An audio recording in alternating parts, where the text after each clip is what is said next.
Hey. Hi, Elena. Hi, Pianpian. Well, thanks for chatting with me today. And we're glad to have you here. Elena is a global human capital leader and also a leadership and executive coach. Today, we're going to discuss finding work where we'll be happy and successful. And we're also going to touch up on finding alignment with your team. And yes, so Elena, there are multiple community members that recently discussed the topic with me about kind of figure out what to do next. They're not happy with their current job. And we also saw in the news that last month there's a record number of people quitting their jobs. Mhm. So we'd love to hear like how you would think about this as someone considering their moves. And we can also talk about as a manager how to consider these as well. Okay, sure, of course. Now, it's certainly been in the news everywhere. I think Forbes is talking about it, HR associations are talking about it. It was actually in the HR magazine cover page, front page, talking about attrition and folks resigning. Um, so there are different ways of looking at this. Certainly, there is a bit of change coming on, right? It feels like, a lot of things have been pent up. People have been in holding patterns because of COVID. Of course, livelihoods depend for a lot of people on their paycheck, right? And therefore people stayed with the jobs if they had, a job, right? And now is the time where economy is opening up and people are looking for, next opportunities, right? So the important thing here is to be very clear about why you're looking for a new job and why you are unhappy in your current job. Mhm. So, and I say that, and I want to put a lot of emphasis on this, simply because if you think you're just going to jump and it's going to be better somewhere else without looking at yourself and at your reasons, you're going to take all those same problems that were present in your current role into your new role. So ultimately, as you're going into a new role, you have to have the right mindset, right, for that. Because if you do not, everything that you had in this current role that wasn't satisfying is going to be repeat itself, right? Or is going to be repeating itself. So first things first, right? You have to understand what is your driver, right? Mhm. And I say it always, that's the only way you're going to succeed, right? Is if you actually take ownership and responsibility for your success, right? So nobody else is going to make you successful, right? Everything that happens in your life, you own, right? So I know it sounds like, well, the company should do this and the company should do that. Absolutely, the company should do their absolute best to provide the best environment for their employees, but it is really up to the employee to make sure he or she is properly or integrated into that environment, right? And you do have to have an ownership in that, right? And it's hard to do, right? Because we've just gone through a long pandemic where people have probably felt a lot out of control, and probably there's a little bit of a victim mentality going on quite a bit. So being able to address that, right? And it's only normal, of course, in any type of crisis, this kind of feeling of helplessness, right, is only normal, right? But understand that this is probably something that you're currently carrying, right? And as you're making these decisions, you're making them from a strength standpoint versus victim mentality, right? So somebody's done you wrong, and now you're looking for a new job. Well, take ownership of that, what you're feeling, and move forward from that. And I know it sounds a little bit harsh, right? But if you really want to be successful, you have to kind of own your success, right? And then it's the hardest truth one must hear and understand, and only then one will actually be successful. So it applies to everybody, myself included. I make various excuses at times as to why this dependency or that dependency. Ultimately, my success is owned by my actions, right? Of course, when you're looking at what is going to be making you happy, evaluate where you are right now, because that is your end result, right? What you have right now is a result of your actions. That's a result of what you're feeling, and as a result of what you're thinking, your core mindset. So if you're not satisfied with your current environment, take a good stock of everything that's happened that led to that. So you kind of have to reverse back to where you started, right? So my recommendation is, and I actually have notes here, so I hope that's okay. So I wouldn't forget anything or skip over. I tend to do that. So evaluate, what is your current situation? Where are you sitting? What are you feeling? And write it all down. I mean, quite honestly, take a piece of paper, write down, what is it that you're currently unhappy about in your current situation? It's a list, right? So I say, then make another 2 columns and put check marks next to the each item, whether it's personal, right? Or whether it's, or personal, meaning internal, or whether this is external. Is this something that you're responsible for, right? And is this something that, external factors, like for example, you wanted to take a job in New York, COVID happened, you couldn't take a job in New York, so you were stuck in Albuquerque, right? And so that's external, right? Because it's a physical, like you were restricted, you couldn't go, and now is the opportunity. But for example, if you wanted, so now if you want to move, right, and economy is open, and if you're making an excuse, you're saying it's too difficult, or I don't know, and listen, that's an internal, because that is an internal hesitation, because now there's no physical factor that's stopping you. So you have to kind of come back and take a look, am I the cause of this? Like, for example, an external factor may be, for example, a lot of people say, well, I have professional development. And this may be true, right? You may have exhausted all of your opportunities and gotten to a certain degree or a certain level where you've been in a job for X amount of time, you've learned everything there was to learn, you've applied yourself, you've taken ownership, you've done all of these things, right? You've stopped growing, and this is where you are, right? And the company can't really offer you anything else, right? It's exhausted its capability. That's an external, situation.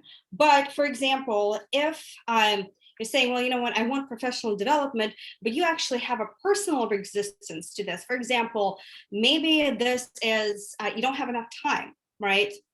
That's you. That's a personal thing. That is an internal situation that you have to work out, right? It's an internal mindset that you're working with, right? Or maybe there's an internal thing, like, well, values, for example, is another really big one, right? It's another thing that I would actually really highly recommend that you do look at is values. Like, what do you value and what does the company value? Does this align? Like, look at your personal things and look at what the company values, and not just, what the company says it values, but what the company lives. Like, what kind of values does the company live and does this align with you? If it doesn't align, absolutely, by all means. But that's an external factor, right? The internal factor is, are you aligned in values to this company, right? So are you feeling like this is something that is in alignment with you? That's for you to identify, right? Okay, so also expectations misalignment. I mean, another one that I very frequently see is that expected something and then the company didn't deliver, right? And you feel like the company didn't deliver, but you didn't really communicate well, right? That is an internal problem, right? So it's not, it's a company problem, of course, as well. I don't want to diminish that, but I want to make sure you take the ownership of your own professional development and don't reside with a company. You can take an initiative and come in and say, hey, you know what? I want X, Y, and Z. I want this opportunity, right? It's about ownership. So take a look as to what's internal and what's external, right? What is professional, right? And what is personal, right? And it kind of aligns this way, really. If it internal, external is hard for you to look at, personal versus professional. Is this within you? Are you the one who is resisting, or you haven't taken any action? Or is this something that, perhaps something external and you can't change that? It's a fixed thing, right? And no way of going around it. Right. So that's one thing, right? So you've looked at where the no's are, right? Now take a look at where the yeses are. Something had to have gone right in your life, right? Things have been, what are the positives? And, what worked well? Like, what works well for you, right? What professional development did you receive? What growth did you receive? How did you bring success and happiness into your life right now? Like, what makes you happy? Take stock of that, because it's important, because ultimately you need to know what makes you tick, right? Because if you don't know what makes you tick, or what up to now has brought you success, it's really hard to identify where you want to go, right? Because if you just aimlessly start going somewhere, right, you're most likely not going to find success, because if you don't know what you want, it's really kind of hard to reach it, right? So success is something you have to think about, right? When people say, well, I want to be happy. Okay, so happy is a state, as a result of something else, right? Of your life, a contentment, peace, enjoyment. These are all states, right? It's a feeling, right? So feeling in this chain, think about it this way. So your thoughts, your mindset here, right? Your feelings over here, right? Your actions and the end result, right? So you want to know what that end result is in this chain, right? So happiness is the feeling that you're feeling, right? When you're happy, what actions do you take and what result are you receiving? So think about like, what result are you looking to receive, and how is it aligned with you feeling happy? For example, somebody wants to, as an end result, to make X amount of dollars as their compensation. This is why they're moving, right? So that's the end result. What actions would this person need to make? Work hard, right? Work extra hours, do this, do that, take this project, take ownership, like lead a team, something. These are actions.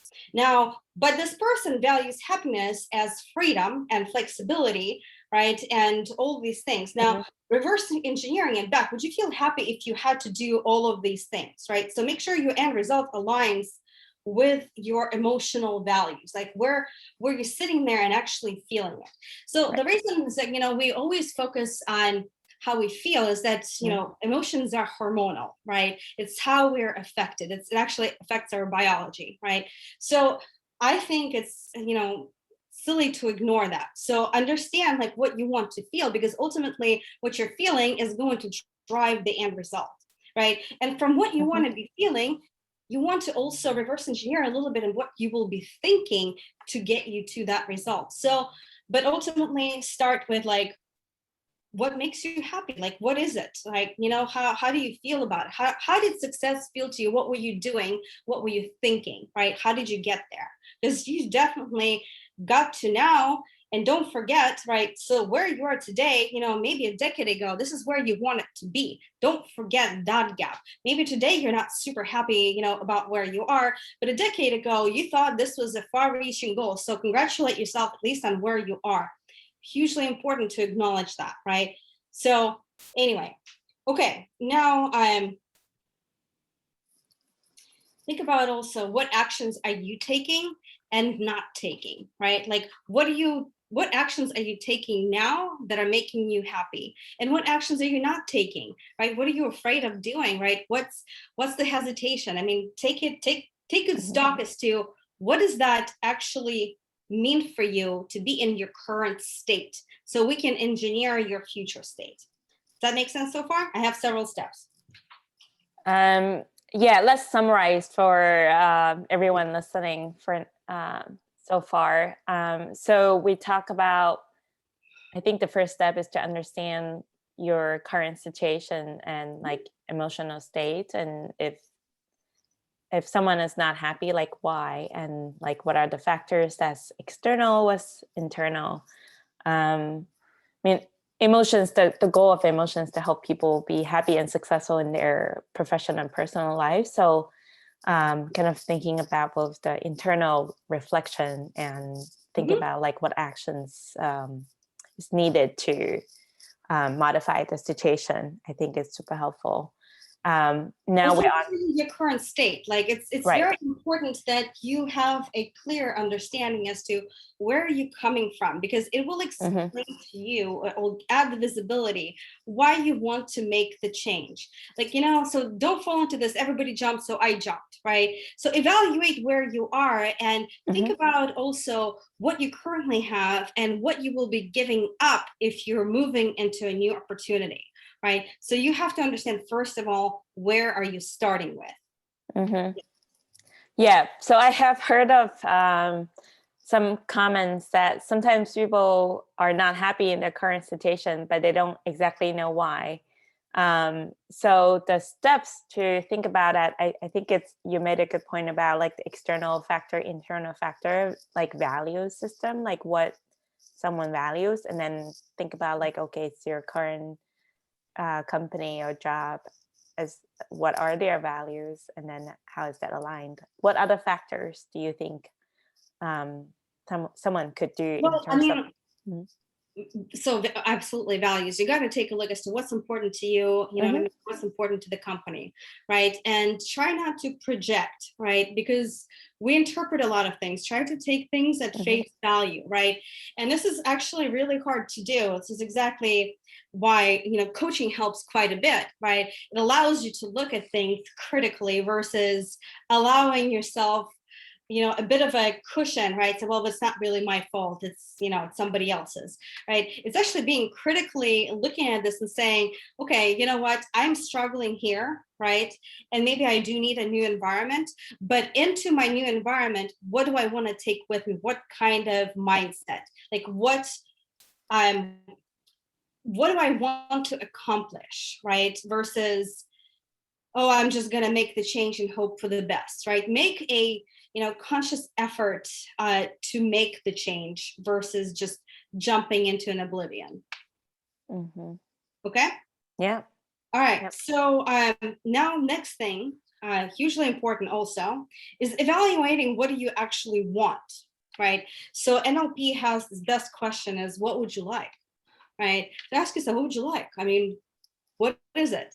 Right? Write down everything. Again, maybe the same piece of paper, you know what I mean? Write down everything. What do you actually want? Right? What would you like to happen? Right? And if that Mm-hmm. happens, if that materializes, what would that mean for you? What would that give you when you have that, you know, your end goal? What would that mean for you? How would you feel? You know, what would you think? What would you have as a result of that? Right?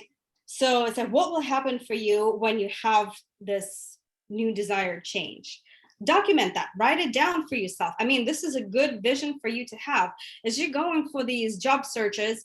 This will be a great compass for you to see what you want, right? So you can filter out, you know, bad opportunities from good ones, right? You know what I mean? So you can say, you know, this is what I want and this is what I don't. That incredibly increases your level of success, because as you're going for that interview, perhaps, right, you're actually confident because that's what you want, right? You're coming into it certain that this is your opportunity, right? Versus, oh, maybe kind of, and I'm just gonna apply for it and see how this goes. It's a hesitation. And it's also the presence with which you will come through, right?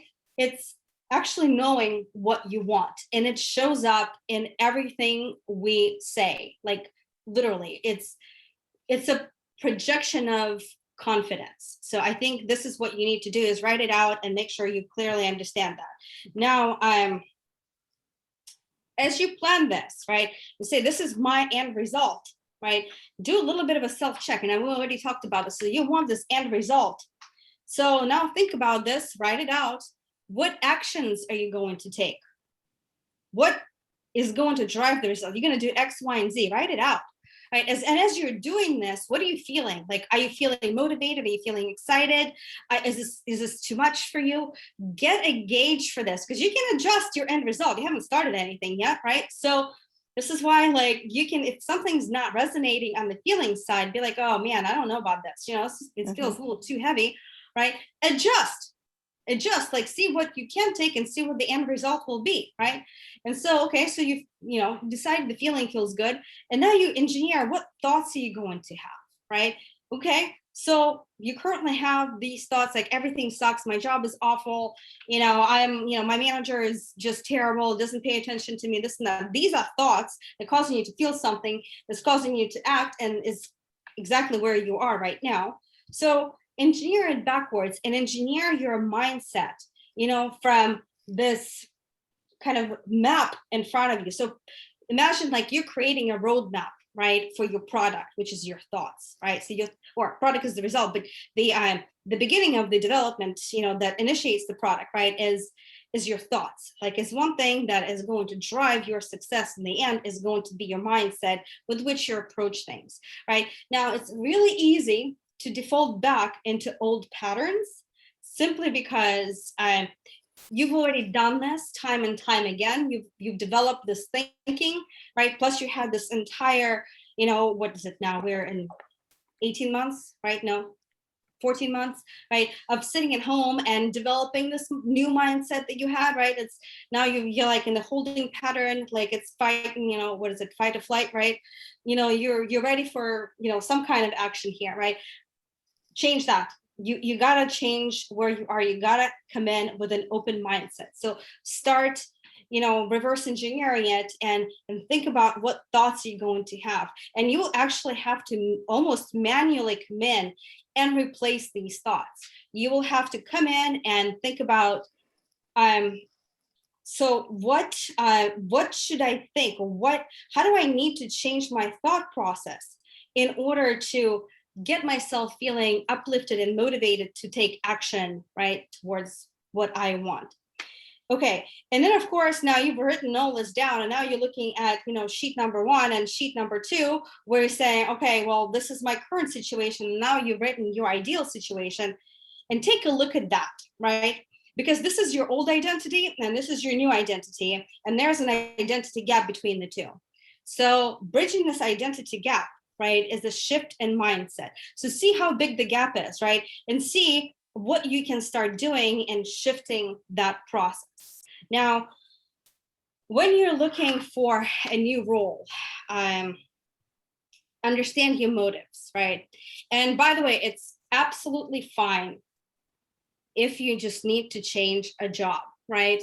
But understand that you're changing a job, right? You want something new. The feeling of newness may only last so long, right? So, and sometimes that's okay, because for example, maybe there's a bigger opportunity, financially, right? And if all things equal, you absolutely should take a, higher opportunity, or a better opportunity to support yourself and your families, right? So, there's no shame in that, right? Like, as far as like, I just need to change a job, and maybe you have a passion for something else, right? Think about what that's something else, that is making you happy, and budget time for that, right? If you want to feel happy and fulfilled, understand what makes you tick so you can dedicate room for this. And then, it may be your awesome creative job. Maybe you're awesome artist at EA and you're just on fire. You love what you do. But you know what? You may be also somebody who doesn't really enjoy their job so well. Maybe you are in customer success and you've just received a mouthful from a client whose membership may have been somehow messed up, or billing didn't go as right, or whatever, and you're just emotionally drained, right? And you're looking for something else to do. Understand that, that's okay, right? When you're looking for something else, understand where you're coming from, right? Yeah. And every situation is normal and okay, right?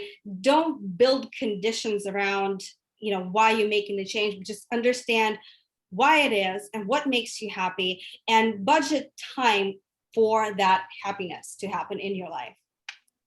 Yeah, I think it's important to call the emotions part, and then the thoughts part. Like, I think taking time, taking a moment to feel what we're feeling, and then kind of like how the feeling is associated to thoughts. Sometimes that's actually two separate things, but sometimes the emotions could be a signal of something deeper that we need to pay attention to.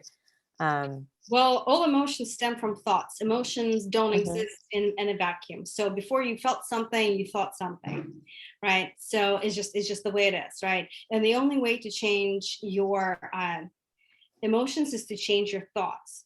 The problem is with emotions, it's a little hard to shift, because at one point, like I said, they're hormonal, right? And at one point, your body actually needs that. So you will be almost seeking, experiences that will drive that emotional experience, right? And a lot of times it's like, if you're feeling down or upset about something and you've been feeling that for quite some time, your body adjusted to that hormone, right? And it will continue to seek those experiences, right? Your thoughts will automatically drive into that, right? Like, it's just, so you have to make small shifts, to kind of get your body adjusted to new infusion of, hormones, for example, hormones of, happiness, right? Or joy, right? And it's like, it's not going to be an overnight thing. And I just want to make sure people understand that, because it's a gradual progress to get out of the pickle that we got ourselves into. You know what I mean? So it's totally normal and okay. And don't expect like an overnight shift, because it won't happen. And there's no need to be frustrated. Just understand it's a process, right? And the more you practice, the easier it gets. It's like playing a piano or riding a bike. You fall a few times, but you finally get, wing of it, and then you got this, right? So it's kind of like that. Mm-hmm. Yeah, curious to hear like what are the practices, things that you kind of recommend, because when someone is feeling burnout and happy in their current situation, sometimes it's actually hard for a person to like clear the head and clear the mind and think deeply, okay, what actually makes me happy, like, because it will be a thought of like, okay, I don't know what to do, like there are so many options out there, like what is the path that I should take? Absolutely. And by the way, it's totally normal. And if you're feeling overwhelmed, you're not alone, right? And if you don't know what to do, if you're already feeling the burn, the best way to stop and think is to stop and think, quite literally, right? You have to force yourself to stop and evaluate, right? You have to slow down. In order to go fast, you have to go a little bit slow at first, right? Because otherwise your body is not going to be able to adjust properly, right? And you're just going to feel the burn, because by the time you're feeling the burn, it's already physical, right? So our body is like a huge indicator of where we are. It's interesting. I mean, sorry, I'm going to derail it a little bit. I hear a lot of CEOs say, well, I'm not emotional. I have no emotions. I have a problem with emotions. Well, okay. So that is incorrect, because if you have hormones, you have emotions. I mean, like, it's, if you've never felt joy or happiness, I mean, I hardly doubt that that's the case, or you never felt sadness. What the problem is that there's a stigma with, kind of addressing your emotions or dealing with your emotions. There supposedly in the past was a sign of weakness.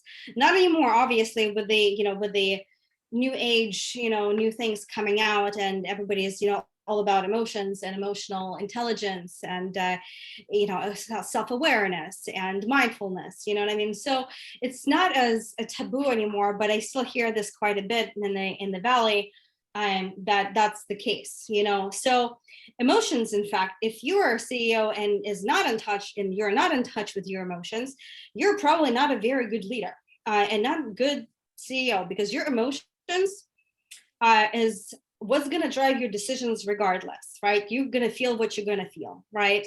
And no matter how pragmatic of a leader you are, if you don't know what you're feeling, and sometimes what we feel is right, sometimes intuitive hits, you know what I mean? Like sometimes our gut's telling us something, right? Or our subconscious is communicating to us through emotions, right? So if we're not aligned with that, we're missing a huge opportunity,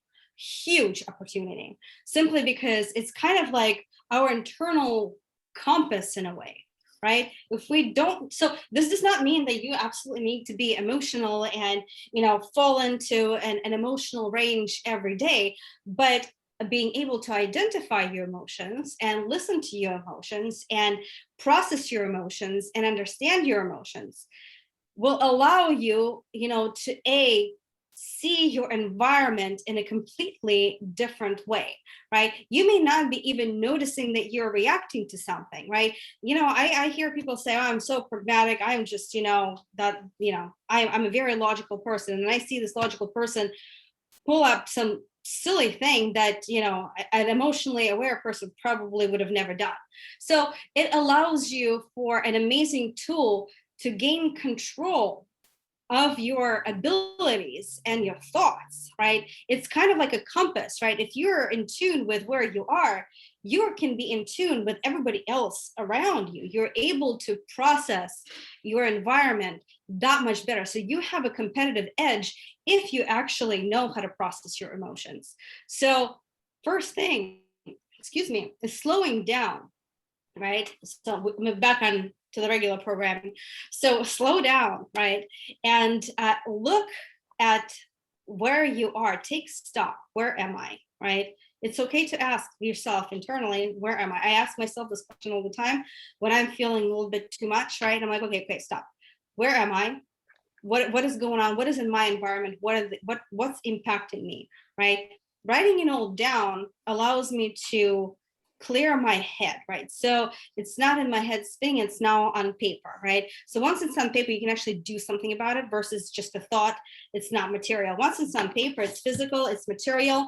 You can do something about it, right? So anyway, so writing things down, and then evaluating what's important here, right? And what's not important, right? And it's like kind of like a route to happiness in a way, is understanding what's important and what matters. Because if we react to everything under the sun, I mean, there's not enough bandwidth, emotional bandwidth for us, right? We'll burn very quickly, right? So taking stock in where you are, slowing down, and this is where, meditation certainly comes into play if you have that capability, or just to taking a quiet moment to look outside. And give yourself an opportunity to look out the window and see what's going on out there. It gives your brain an opportunity to stop and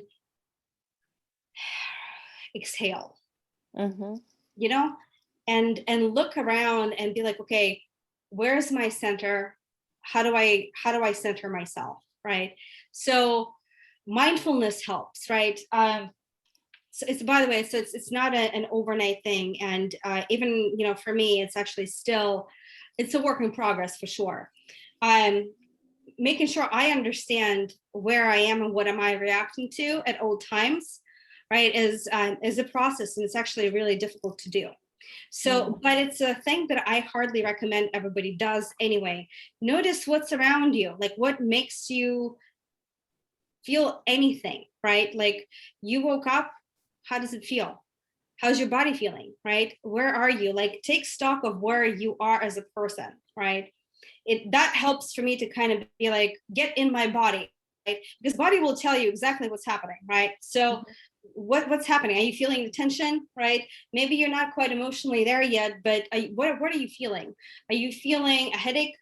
Does your back hurt? Does your foot hurt? I don't know. I mean, like, what hurts, right? What doesn't hurt? Does it feel light? I mean, are you energized? Where's your level of energy? I mean, take stock in where you're physically, right, is going to be a huge thing, right? I mean, meditation is not for everybody. By the way, I am absolutely terrible at meditation. I am awful. The only thing that works for me is visuals, right? Like any meditation that requires me to visualize anything, this is the only time that it works for me. So just find your meditation. There's bazillions of them. Pick something, right? They're not all the same. Find your find what works for you, right? I mean, like, if you've tried one, it doesn't mean they're all like that. I actually used to think this. I absolutely hated meditation. I couldn't sit still for 2 seconds. So I can absolutely relate to these people saying, you know what, I just don't have any time. Okay, well, 5 minutes is all it takes, right? It's 5 minutes for your brain to just stop and relax, right? Because as soon as you allowed yourself to stop, I can't tell you how much more clear the picture becomes. So I don't know. I mean, what about you? Like, what would you recommend? There are things also called movement meditation. I personally is not very good with sit down still meditation myself. I'm a dancer my whole life, so dance is in a way that's kind of like a meditation for me. Just being kind of in the moment of being in tune with our body and just not get all the thoughts racing in our head, and just take a moment and breathe and stretch and others. We're actually also working on since we're building a technology product, as Emotions it goes, we're working on building something that helps people with practicing some of the self-awareness and like self-reflection, and just like building to remind everyone like, hey, time to take a deep breath, and how are you feeling right now, what's your energy level, etc. So I feel like that could be helpful. Absolutely. Yep, that's right. You know, as part of that mindfulness, I mean, people sometimes think it's silly, but gratitude journal I think is a good one. I mean, heck, if you don't want to write anything down, you don't want to look silly. Maybe you think you look silly when you do that. Although I think writing down actually helps your brain process. So writing is a lot better for you and for your brain, and then of course typing. But I mean, there are apps for this. I mean, find an app that works for you, right? So ultimately, you want to have that opportunity to reflect, right? So and it also helps to have a routine, right? In the morning, right? What is the first thing that you're doing? Are you jumping out of bed last minute and start running? Or do you budget for some time to allow yourself to wake up and think about what's important today? Right? Do you plan for your day? In other words, because the thing is, if you don't plan for your day runs ad hoc, right? So whatever comes your way, you don't know what the priorities are. So you just start executing anything that comes your way. So by the end, you're burnt out and you've done 10,001 things, but you didn't get to what was important, right? So if you didn't take stock as to what's important, then it's kind of hard to follow through on that. So, I mean, we were talking about how to be successful and happy, right?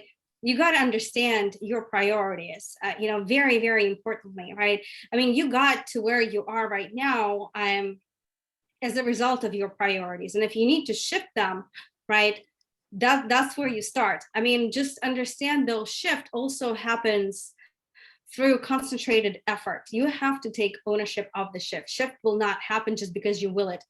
You know what I mean? Like just because you sit there and you think that this is how it's going to happen, right? So you actually have to take action, right? So any kind of success or happiness and whatnot was a result of one's applied action, right? Somebody applied themselves to actually get what they wanted, but it's because they were clear on what they wanted, right? So as you're looking at new opportunities, right, and think about like what's important, think about what it is that you're going to be giving up and what are you going to be gaining, right? So I understand what your values are, right? I think I already said that in the beginning as you're writing things down as to what your values are now, right? And how is it whatever it is that you're after going to relate to that, right? Because if it doesn't, you're going to get in that dissonance, right? Cognitive dissonance is not going to allow you to move forward. So you're going to continue to get stuck. Plus old habits, again, I don't know if anybody's read the Joe Dispenza books. I mean, they're amazing. Please go read them. They will explain everything to you ever need to know about how emotions and hormones are tied and why you're not taking action, right? And how to make a gradual change. I mean, and how to start vibrating at a higher level, how to materialize things in your life, right? It's all through our mind agility, right? Our mind needs to be agile, right?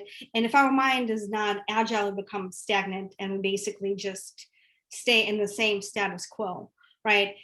And as you're moving into a new opportunity, like I said, and I feel like I need to repeat this, right? Take stock as to where you are, because ultimately, if you don't, you're going to be in the same situation in a new job just a few months down the road, simply because the change that needs to happen internally first, right? And then the external change will follow. Right.